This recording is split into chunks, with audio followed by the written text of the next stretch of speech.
les particuliers ou les arboriculteurs, mais c'est surtout les arboriculteurs qui nous intéressent, amènent leurs pommes, ou on fournit des pommes aux particuliers, on transforme les pommes, ça c'est notre activité, jusqu'à la pasteurisation et la mise en bouteille. Donc Voilà. pressurisation, pasteurisation pour fabriquer du jus de fruits.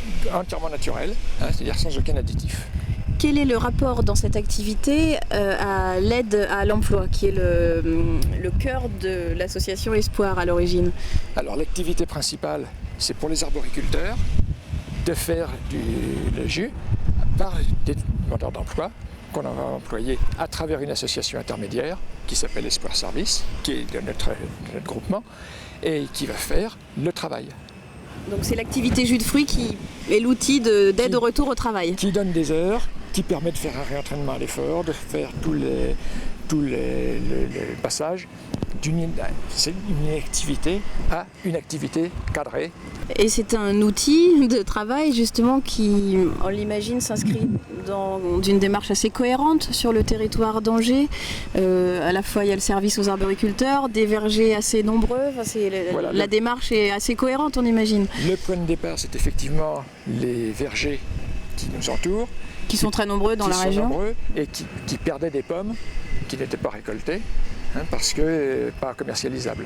Et puis alors la valeur ajoutée supplémentaire, c'est au-delà du service rendu aux arboriculteurs et aux demandeurs d'emploi, c'est la dimension grand public, puisqu'il y a possibilité pour le grand public de prendre part aussi à la production. Voilà, alors ça c'est la valorisation de notre outil de travail d'une part et de notre image de marque.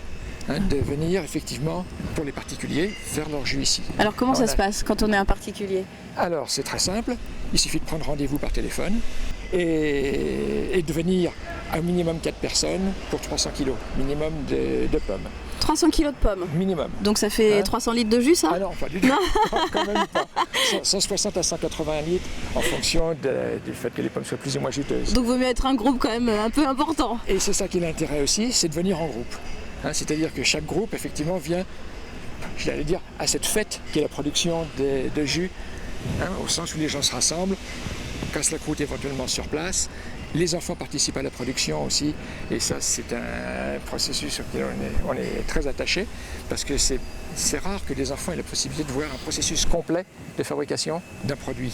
Donc la dimension grand public, c'est le fait d'acheter un jus de fruits dont on a participé à la fabrication, de soutenir aussi l'association Espoir Jus de Fruits, enfin de soutenir en donnant de l'activité. C'est surtout le fait de se retrouver avec un produit naturel et de l'avoir fait soi-même, enfin un peu soi-même. Oui. Et entre autres, de réutiliser les bouteilles d'une année sur l'autre. On vient avec ses bouteilles. On peut venir avec ses bouteilles. C'est l'association qui les fournit la première année. Puis après ça, ces bouteilles peuvent être réutilisées de nombreuses années derrière. Et ça, c'est un côté écologique très intéressant. Chacun étant responsable de ses bouteilles.